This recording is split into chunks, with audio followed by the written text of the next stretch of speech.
在赛车的世界里，有人为了冠军而生，有人为了记录驰骋，而他是为了绝境重生而存在。15年前发生在拉力赛场上的严重事故，不仅粉碎了他签约法拉利角逐世界冠军的梦想，更让他跌落到了人生的谷底。但当所有人都认为属于波兰车手的 F1 篇章已彻底落幕时，蛰伏8年的库比卡竟带着残缺的右手，毅然踏上 F1 的回归之旅。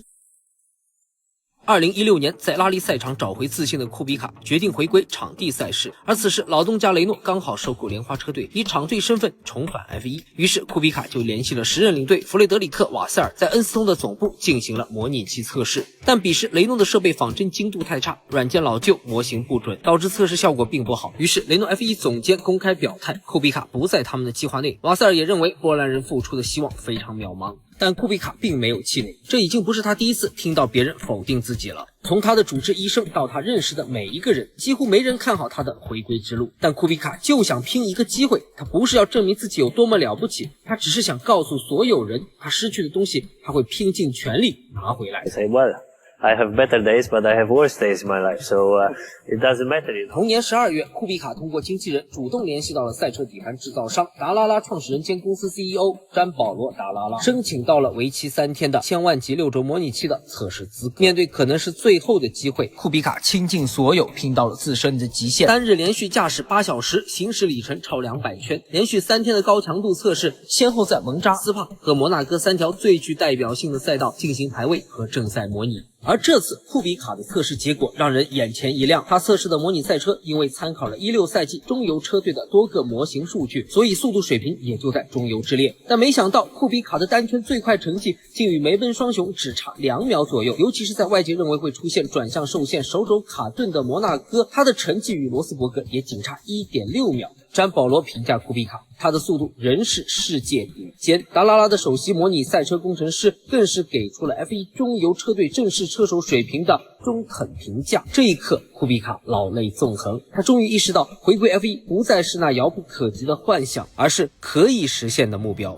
2017年夏天，雷诺先后在瓦伦西亚和亨格罗宁让库比卡参加了2场 F1 真车测试，后者表现亮眼，尤其是在导弹基地的季中测试，库比卡仅用半天就适应了雷诺当季赛车，全天测试140多圈，并在下午做出了全场第4快的单圈成绩。相比雷诺车手帕尔默几天前的排位赛成绩，也仅差 0.157 秒。这一下，整个围场都知道库比卡还能开 F1， 这个波兰硬汉的油箱里还有油。而他最有可能的重返之路，就是取代表现差劲的帕尔默，成为18赛季雷诺的正式车手。但人算不如天算，2017年9月新加坡站前夕，围场发生了地震级的4方交易。迈凯伦结束了与本田的合作关系，改用雷诺引擎。小红牛为了促成这笔交易，从而签约本田，将小塞恩斯送到了雷诺车队。这是一笔3方共赢的交易，但库比卡的重返之路瞬间就被堵死。提前得知消息的他，只能将目光瞄准了下车队。几天后，刚刚退役的世界冠军尼克·罗斯伯格宣布自己将加入库比卡的经纪团队，帮助这位卡丁车时期的伙伴全力冲击威廉姆斯的车手席位。同年11月，菲利普·马萨宣布退役，库比卡与俄罗斯车手希罗特金竞争席位，两人在阿布扎比的季后测试展开对决。结果不出意外，库比卡单手驾驶128圈最快单圈领先希罗特金 0.5 秒，接近马萨的排位水准。技术总监帕迪洛维明确表示，他的伤没有任何问题。媒体们也普遍认为，库比卡将在7年后重新站上 F1 的发车格。但生存日益艰难的威廉姆斯车队对库比卡的长期稳定性仍有质疑，最终他们还是选择了俄罗斯金主支持的希罗特金。库比卡又一次被堵在了 F1 的大门之外，这一次只有一步之遥。2018赛季，他在成为威队储备车手后，积累了大量模拟器和测试里程，并多次在练习赛出场，有时候他的速度甚至比斯托尔更快，更不用说希罗特金了。威廉姆斯将这些都看在眼里，一旦两位车手有任何变动，他们将优先考虑库比卡。万事俱备，只欠东风。而这阵东风从印度力量车队率先刮了起来。